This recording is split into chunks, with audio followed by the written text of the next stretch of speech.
মা কথাটি ছোট্ট অতি কিন্তু যেন ভাই, ইহার চেয়ে নাম যে মধুর ত্রিভুবনে নাই।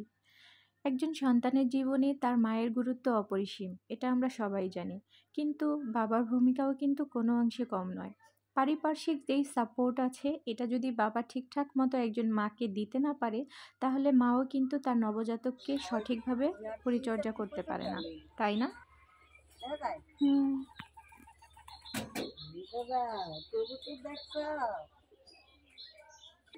নুসাইবা ঘুমাইছে? অনেকদিন পরে এই বাচ্চা আছে না এটার বাচ্চা নাকি? হ্যাঁ কোনটার বাচ্চা? কালা ওই খোপে বসে হ্যাঁ, কালো কালারই হয়েছে কাকি।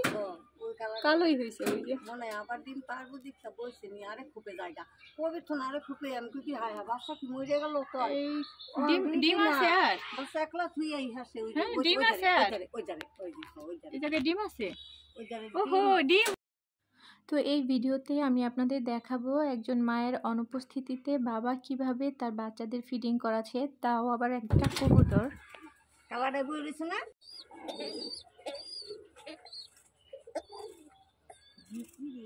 কি দিয়ে হো কবার থাকি সরা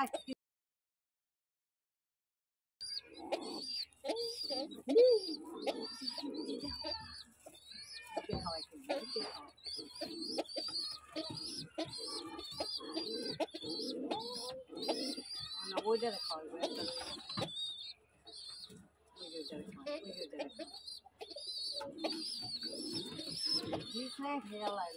এদিকে তো বারো বার খাওয়াই দিত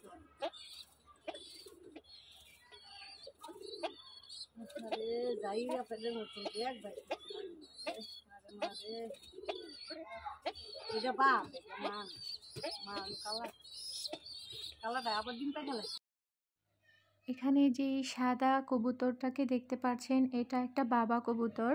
এই যে দুইটা ছোট ছোট ছানা আছে আর কি ভিতরে, ওদের মা হচ্ছে কালো রঙের, বাচ্চাগুলো কালো হয়েছে, আর হচ্ছে বাবা একটু সাদা কালো মিক্সড, ব্ল্যাক অ্যান্ড হোয়াইট। তো যাই হোক, মা বোধহয় একটু আহারের জন্য বাইরে বের হয়েছে। এই যে এই ফাঁকে বাবা কিন্তু বাচ্চাদেরকে এসে খাইয়ে দিচ্ছিল। প্রথমেই কিন্তু দেখতে পেয়েছেন এই কবুতরটা ওই যে খাবার খেয়ে তারপর পানি খাচ্ছিল। এরপরে আসলে ওই খাবারটা বেশি করে ও নিয়েছে যাতে করে বাচ্চাদেরকে খাইয়ে দিতে পারে। তো সেটাই করছে, একদম নিজের ভিতর থেকে ঝেড়ে সব বাচ্চাদেরকে খাইয়ে দিল। এখন এই যে অন্য যেই দুটো ডিম আছে সেই দুটোকে আবার তা দিতে যাচ্ছে। দিবে এখন।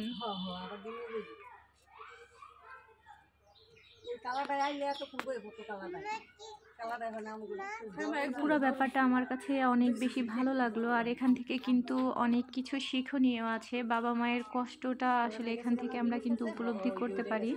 তো সবাই ভালো থাকবেন, আল্লাহ হাফিজ।